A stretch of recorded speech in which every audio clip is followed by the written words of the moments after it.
반갑습니다. 오늘 이사야 4장 말씀 함께 나누기로 2절 말씀입니다. 그날에 여호와의 싹이 아름답고 영화로울 것이요 그 땅에서 사는 이스라엘의 피난자를 위하여 영화롭고 아름다울 것이며 시온에 남아있는 자, 예루살렘에 머물러 있는 자, 곧 예루살렘 안에 생존한 자 중 기록된 모든 사람은 거룩하다 칭함을 얻으리니 성도는 성인이다라는 제목으로 말씀을 나누도록 할게요.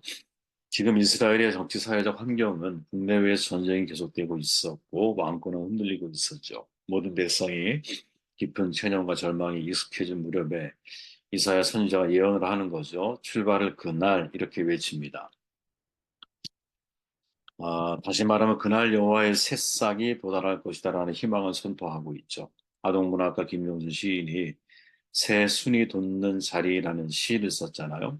내용이 이래요. 새 순은 아무데나 고개 내밀지 않는다.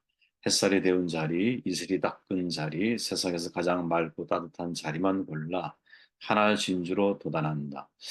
저도 이 시를 보면서 신기한 생각을 해봤어요. 아, 그렇구나.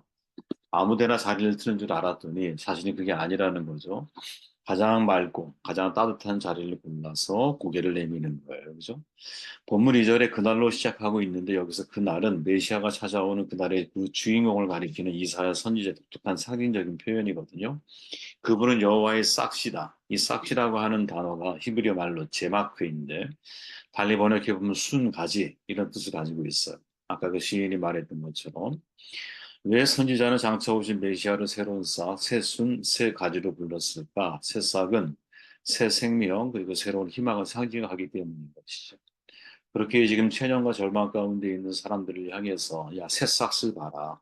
그 싹은 바로 예수 그리스도 메시아다. 이렇게 이야기해주고 있는 거죠. 구원을 바라볼 때 희망의 싹이 돋아날 수 있다. 이렇게 말할 수 있을 거라고 저는 봅니다. 우리말 표현에 희망의 유무를 말할 때 그런 표현이 있잖아요. 싹수가 있다, 싹수가 없다. 쟤는 싹수가 노래 이런 말 많이 사용을 하잖아요. 이것을 이제 좀 속된 표현으로 하면 싸가지가 있다 없다 이렇게 표현하죠. 본래 이 싸가지라는 말이 싹이잖아요. 싹. 싹 플러스 아지가 결합된 게 싹아지인데 발음하다 보니까 싸가지가 되는 거죠. 아지는 새끼잖아요. 그러니까 싸가지 하면 어린 싹, 새끼 싹이 되는 거죠. 그러니까 결코 나쁜 뜻이 아니에요. 싸가지가. 그죠? 그런데 싸가지가 없다 이러면 나쁜 말이 되는 거죠. 그죠? 그렇다면 이사야가 메시아의 희망의 싹, 메시아가 희망의 싹이라고 증언하고 있는 이유가 뭘까? 본문에 그 의미가 담겨져 있을까라고 주목해 보니까 이사야는 세 가지 이유를 들어서 메시아가 희망의 싹임을 증언하고 있다는 사실을 발견하게 돼요. 3절에 보니까 시온에 남아있는 자, 예루살렘에 머물러 있는 자, 곧 예루살렘 안에 생존한 자 중 기록된 모든 사람은 거룩하다 칭함을 얻으리니. 여기서 중요한 단어가 뭘까? 바로 기록된 모든 사람이라고 하는 표현이죠. 첫째로 이사야가 말하고 있는 희망의 싹, 메시아가 희망의 싹인 이유는 그분이 우리를 성도로 기록해 주시는 분이기 때문이라는 거죠. 저는 모든 그리스도인은 하나님의 책에 그 이름이 기록된 거룩한 사람들이 될 거라는 사실을 믿어야 된다고 보거든요.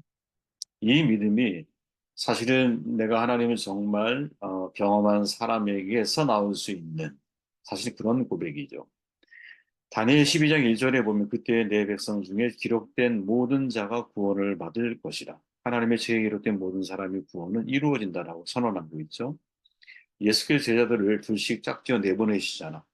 그들은 귀신을 이제 쫓아내기도 하고 병자가 나음을 입는 것을 자기 눈으로 직접적으로 목격을 해요. 그 놀라움을 주님께 고백을 하잖아요. 그때 주님이 뭐라고 말씀하시느냐? 야, 그러나 귀신들이 너희에게 항복하는 것으로 기뻐하지 말고 너희 이름이 하늘에 기록된 것으로 기뻐하라. 이렇게 말씀합니다. 그러니까 우리의 눈으로 볼 때 귀신이 항복보다 놀라운 기적이 뭐냐? 실은 우리의 이름이 하나님의 책에 기록된 것이라는 사실이죠. 바울 사도가 빌립보 교회를 향해서 편지할 때 빌립보 사역자들이 서로 힘을 합해서 복음 앞에 헌신할 이유를 격려하면서 이런 말씀을 남기거든요. 4장 3절에 보니까 그 이름들이 생명책에 있느니라. 아멘. 우리가 함께 영생을 상속받은 자가 천국의 영원히 거하게 될 자라는 것이. 그죠? 그리고 그 어떤 것보다, 어떤 기적들보다 놀라운 기적은 뭐냐? 그것은 우리의 이름이 하나님의 생명책에 기록된 거라는 사실. 이것을 절대로 우리는 잊으면 안 된다. 오늘 본문이 말하자 너희의 이름이 기록된 모든 사람들은 거룩하다 칭함을 얻으리라. 본래 거룩함과 상관없는 인생이잖아요, 우리가. 근데 우리가 예수님을 메시아로, 구세주로 믿는 순간 메시아가 주시는 은혜를 통해서 지금 우리를 표현하면 예수 그리스도께서 주시는 은혜를 통해서 거룩하다 칭함을 얻으리라. 이게 되게 중요한 표현이죠. 우리가 거룩하게 되었다라는 게 아니야. 거룩하게 칭함을 얻는 거죠. 누구 때문에? 그분의 은혜 때문에. 그리고 이렇게 거룩하다 칭함을 얻은 사람을 가리켜 신약 성경에서는 뭐라고 말해요? 거룩하게 된 칭함을 얻은 사람들을 성도라고 부르는 거죠. 바울이 말하잖아요. 고린도서 1장에 가보니까 고린도에 있는 하나님의 교회 곧 그리스도 예수 안에서 거룩하여지고 성도라 부르심을 받은 자들과 바울은 예수 안에서 거룩하여지고 성도라 부르심을 입은 그대들에게 편지를 쓴다라고 증언을 해요. 여기서 주목할 게 이 성도라는 영어 단어가 뭐냐면 saint예요, saint. 다른 말로 표현해 보면 성자 혹은 성인이라고 표현을 하죠. 되게 충격적으로 들리지 않습니까, 여러분? 저는 사실 어 전에는 이제 별 의미 없이 이 말을 이제 이렇게 이해하고 있다가 이게 성도가 세인트라는 단어를 쓰고 있구나. 여러분 캐톨릭에 가보면 하나님 믿는 사람들 가운데 특별한 인생을 산 사람 그리고 그의 삶이 위대한 기적을 살아낸 사람들을 대상으로 심사를 거쳐서 시성식을 하잖아요. 무슨 말이냐? 이 사람이 이제 성인이다. 이렇게 신고를 하는 거예요. 그리고 선고가 되면 성인이라는 호칭을 이제 붙여서 그 사람을 불러. 영어로 saint, 약자로는 ST라고 해서 그거를 사용을 하거든요. 근데 성경을 엄밀히 고증하자면 그건 잘못된 표현인 거죠. 왜? 바울이 말하고 있는 그죠? 바울이 말하고 있는 성인은 누구냐? 예수를 믿고 영접하는 사람 누구든지 그가 세인트요. 그가 성인이라는 거예요. 왜? 우리가 잘나서 성인, 성도가 된 것이 아니라 예수님의 십자가의 공로로 인하여 내가 거룩하기 때문에 성인이 된 것이 아니라 하나님이 우리를 거룩하다 칭하셨기 때문에 우리는 성인이 된 거예요. 잊지 말아야 할 놀라운 표현이 뭐냐? 야, 성도는 성인이구나. 성도는 세인트구나. 느낌이 완전히 달라지는 거예요, 여러분. 그죠? 우리가 생각할 때 거룩한 삶을 살아낸 바로 그 사람들, 그가 성인이잖아. 근데 초기 교회 성도들, 사도들, 제자들, 이제 오순절 성령 사건 이후에 모두가 다 그런 삶을 살아냈지.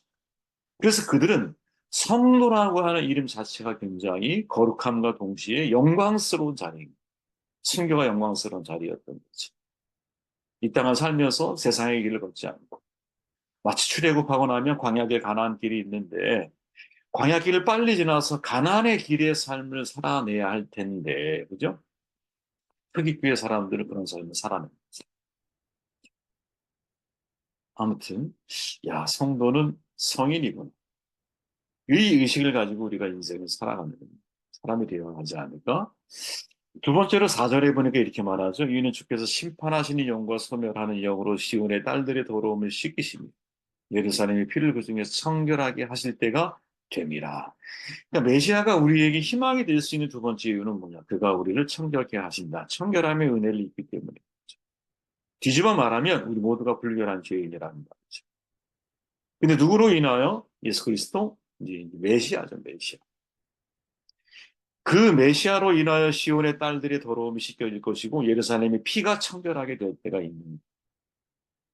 그러니까 내가 청결함이 필요한 사람이라는 사실을 믿는 사람이 어, 정말 예수를 믿게 되는 거. 정말 예수.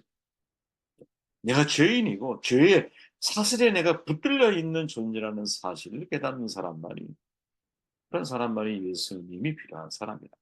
제가 늘 강조하잖아요. 미셸 목사님이 말씀하셨던 것처럼 인간에게 세 가지 한계가 있다 그랬죠. 그죠? 생명의 한계, 누구나 다 주고 능력의 한계. 아무리 내가 능력이 있다고 나도 능력이 있는 사람이 능력 가지고 가족을 지키지 못해. 근데 이 두 가지 한계를 다 느낀다 할지라도 하나의 한계를 더 경험하지 못하면 사람은 구원받지 못해. 그 하나가 뭡니까? 의의 한계.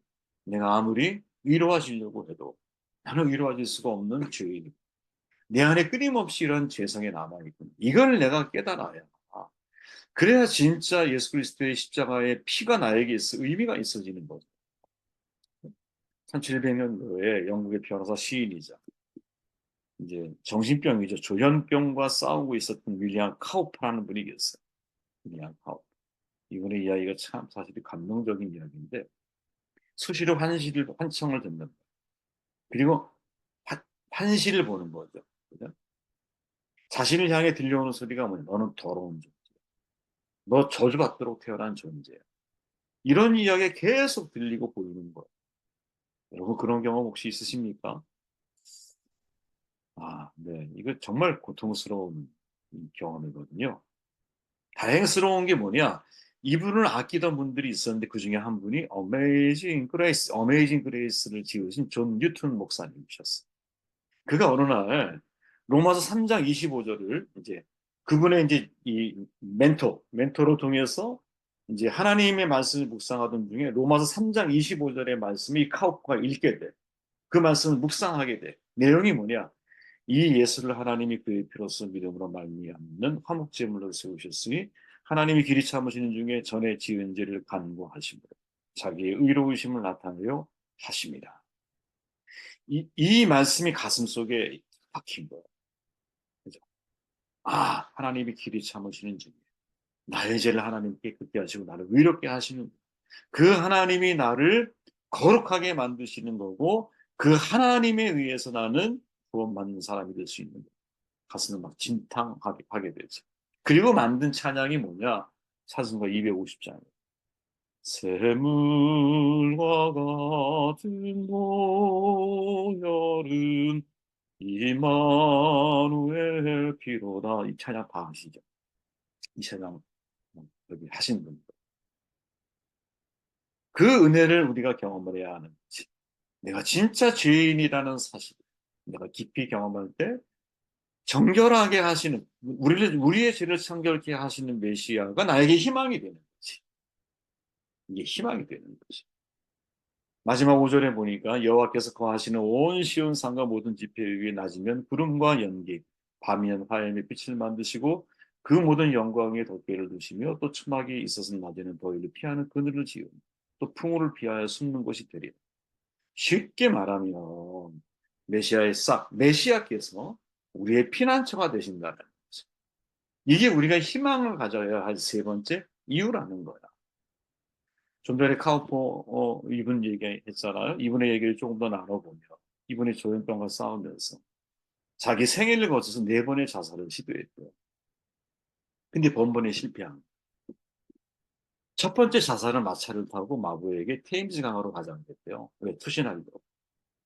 근데 이 청년의 태도가 수상하니까 마부가 떠나지 않고 지켜보고 있는 거예요. 그리고 막 투신하려고 하는 순간 그를 붙들어 가지고 설득을 해요. 밀지 말고 인생을 살게. 그래서 포기하게 됐어. 두 번째 약방에서 약을 사고 죽을 생각을 한 거예요. 음독을 했는데 마침 이웃 사람이 들어와서 아직 숨이 끊기지 않은 거야. 해독제를 먹이고 살렸어. 세 번째 시도는 자기의 손목에 면도날을 그었어. 근데 면도 칼로 탁 긁는 순간 이 날이 부러져 버린 거예요. 네 번째는 목을 메어 자기의 인생을 끝내려고 그랬어요. 그런데 마침 이웃 사람이 들어와서 매달려 있는 이 사람을 풀어서 병원에 데리고 가서 살린 거예요. 그때 깨닫죠. 나는 죽을 수도 없는 운명이구나. 여러분, 이게 우리나라에서 영화로 만들어진 똑같은 얘기는 아니지만, 헬로우 고스트인가요? 헬로우 고스트? 차태현 주연의? 그거 보면, 이제, 물론 이제 신앙적으로 우리가 이해할 수 있는 부분은 아니지만, 먼저 죽었던 가족이 자기 아들을 살린 장면들이 계속 반복돼서 나오잖아. 지금 마치 그런 경험을 이 윌리엄 카우퍼 경험을 한 거예요. 저는 이 이야기를 들으면서 무슨 생각이 들었냐면, 야, 이게 진짜 하나님의 보이지 않는 섭리고, 하나님의 돌보심이 바로 이런 것들이 아닐까. 이런 것들이. 그죠?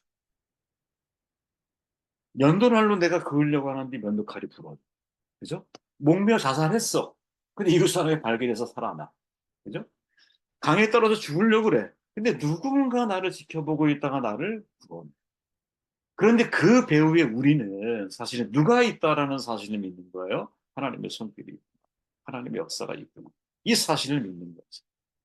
지난 시간 저희가 성도의 교제를 나누면서 요셉에 관한 말씀을 나누거든요.